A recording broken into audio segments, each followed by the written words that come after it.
Hi, it's Tash from Foxes and Brown Bears Tarot, and today I'm doing a VR to Boho Tarot called Hearth and Home decks.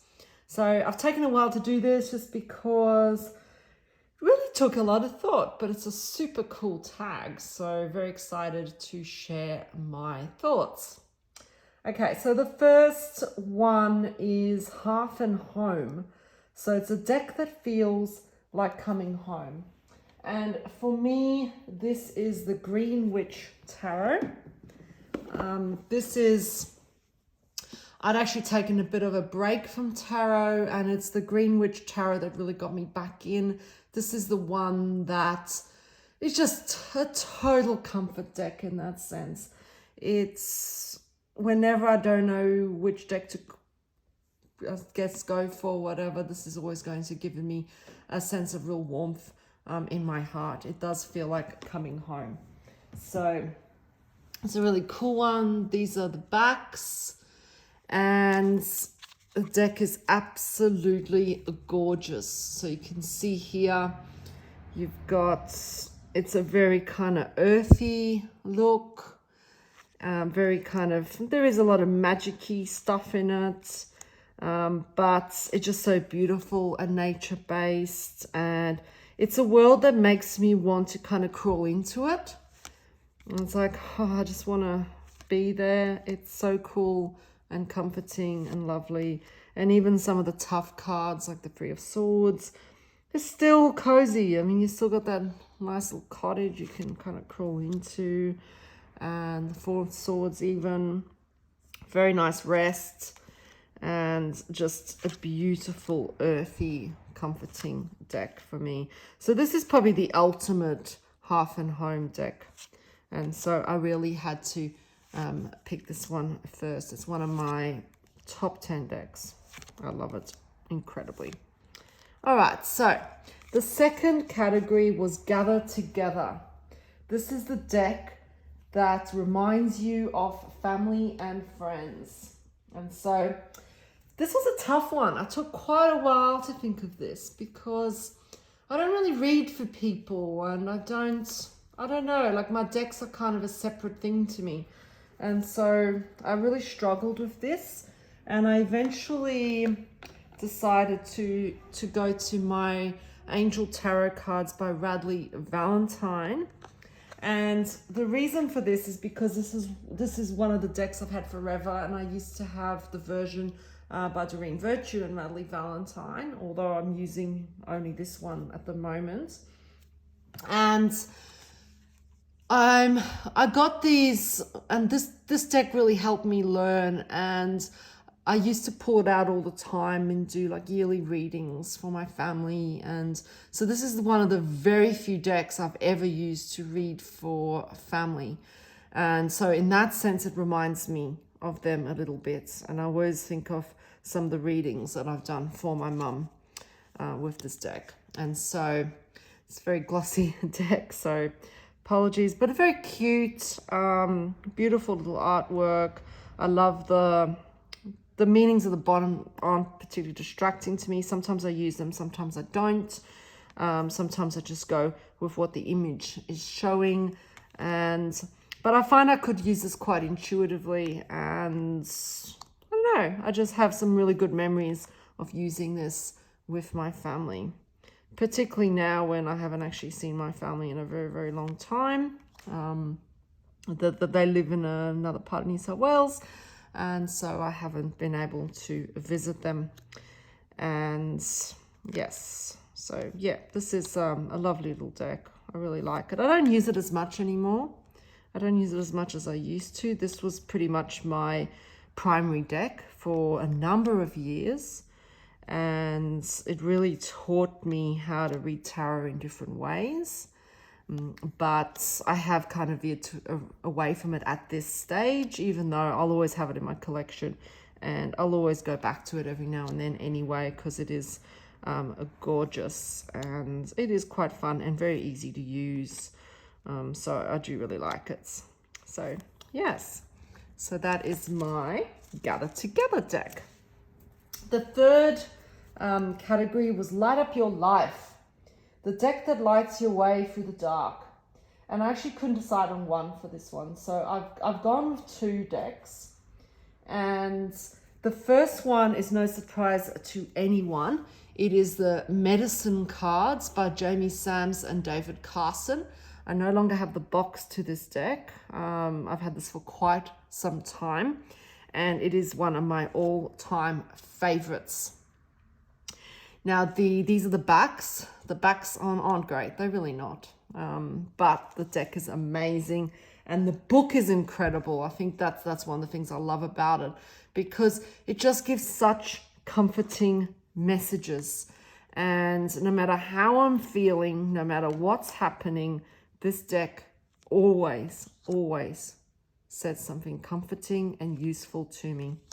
And I never pack this one away. I always have it out. I adore it. I absolutely adore it. So I feel like the animal I pick kind of has all these attributes that I feel like I can kind of embody in the day. It gives me really, really good self-development messages. Ugh, I don't like snakes. But I have kept that snake in there because it is kind of useful. Sometimes, if anyone watches some of my videos, I have actually thrown out some of the snake cards in some of my decks because I really don't like looking at snakes. And that's pretty much the limit of my tolerance, that one. But yeah, other than that, I do adore this deck and I really like it. I have thought about trimming it, but I don't know. I've connected to it as it is, and this to me lights up my life. It always has. I'm guessing it always will.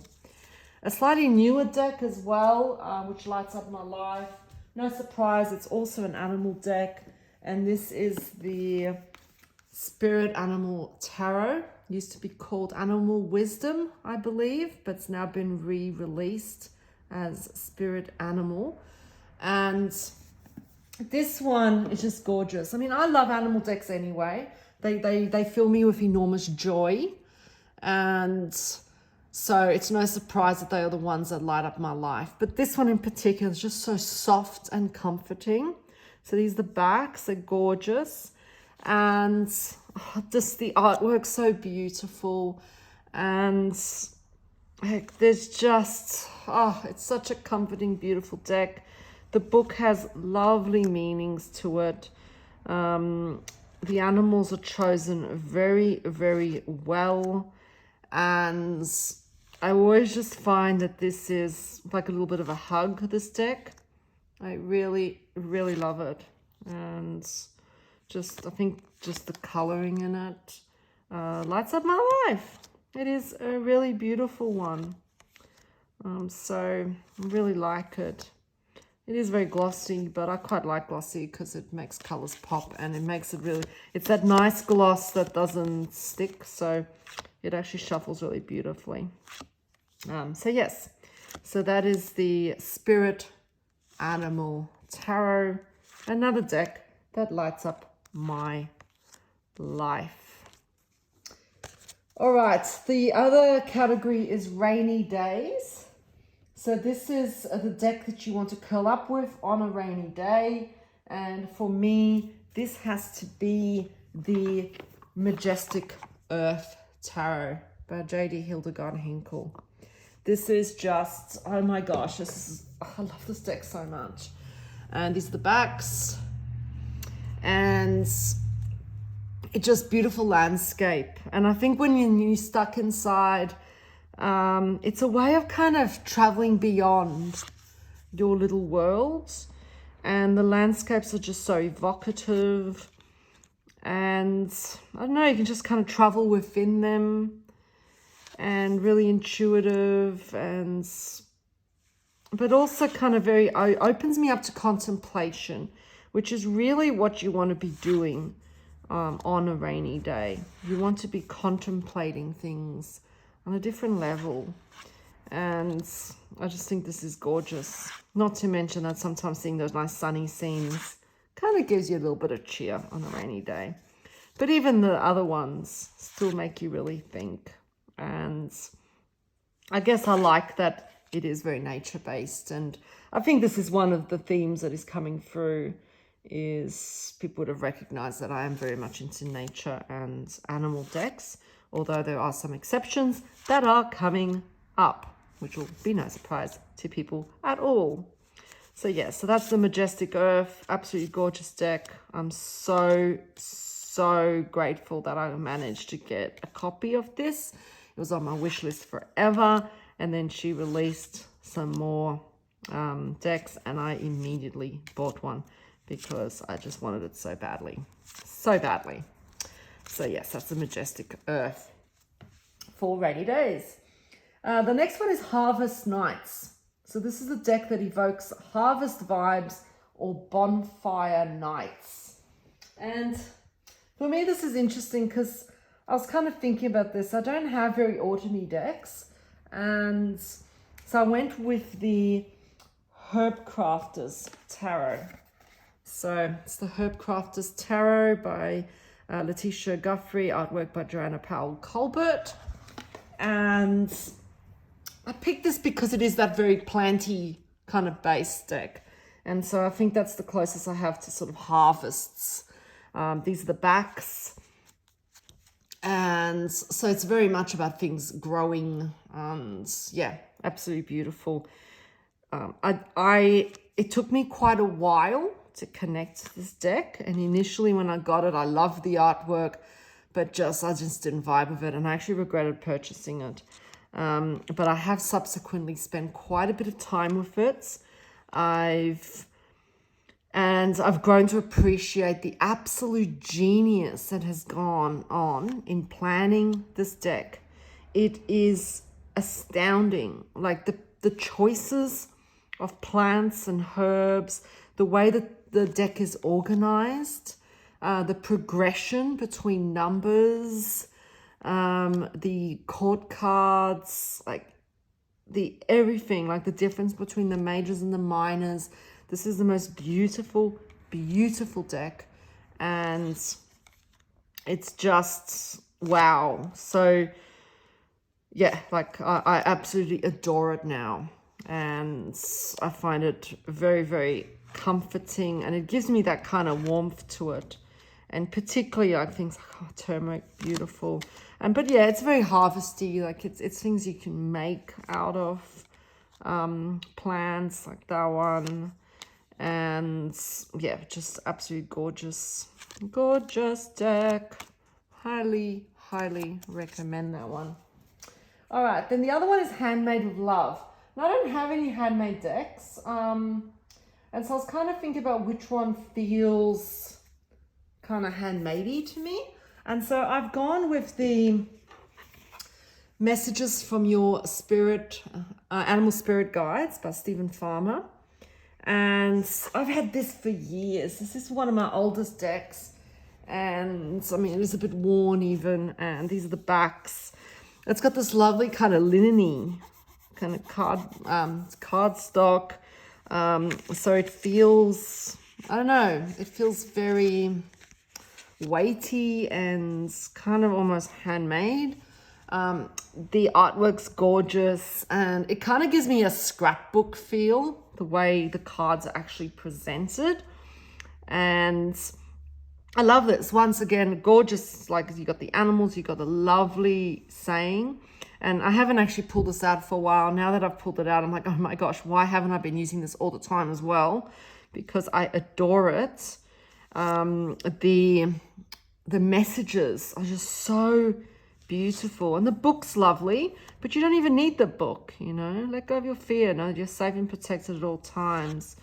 So yeah, I think I'm going to leave this one out for now. This feels like a handmade joy to me. I love it so much. And I mean, animals just bring joy to you anyway. Well, they do to me. And yeah, this is just gorgeous.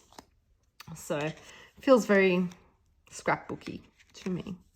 So yeah, so I don't know if it quite fits the category, but I've made it fit. It's my video. I can do what I like, right? Oh, another snake.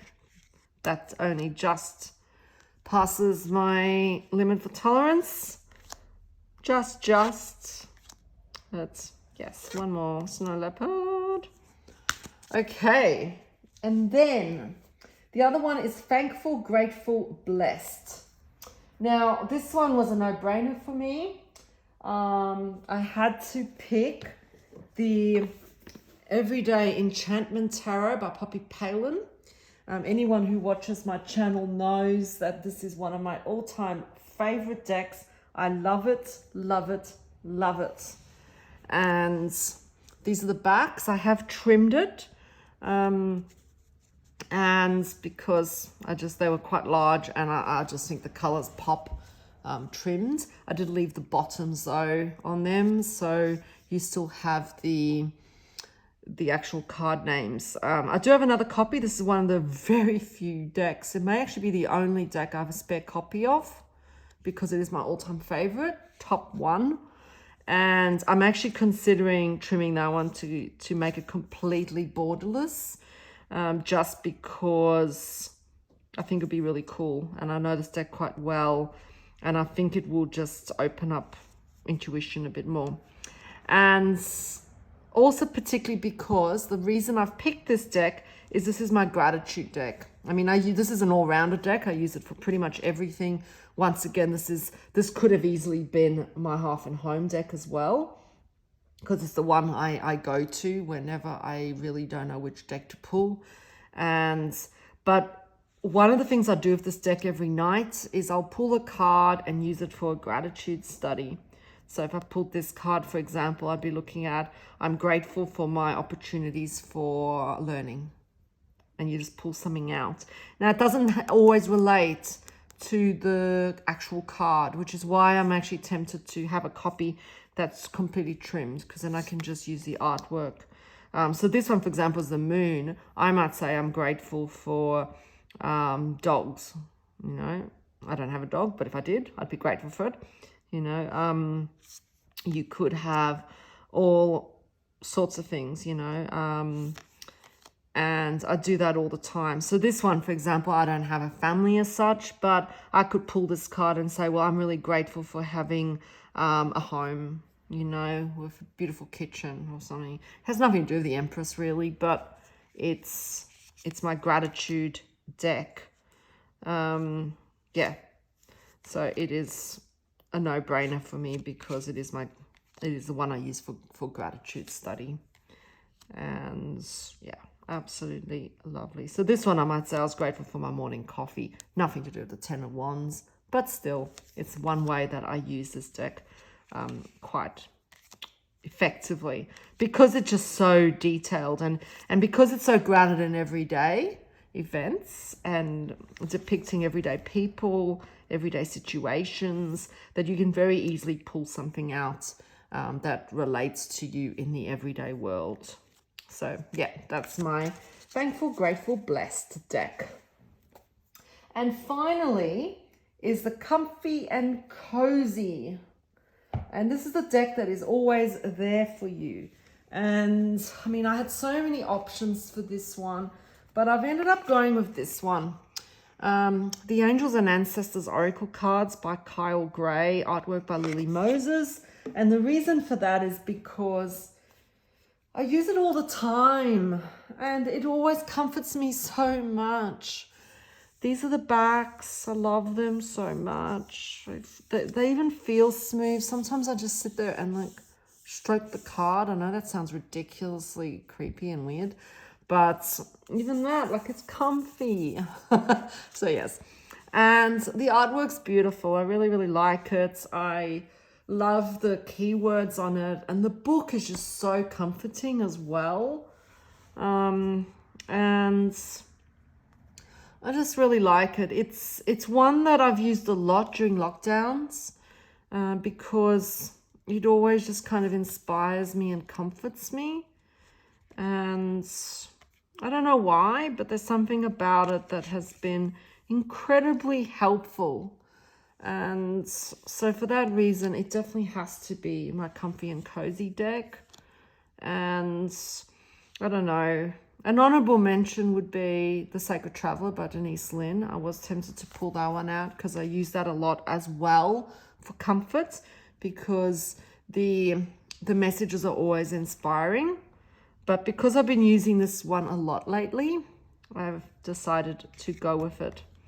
And you can see that they are very inspiring. Be fearless, stand strong, move in a new direction, see beyond the current situation, be open to healing information, harness mystic power, enjoy growth, reap rewards, learn from spiritual experiences, trust in the unknown, unlock the magic within, intend and create.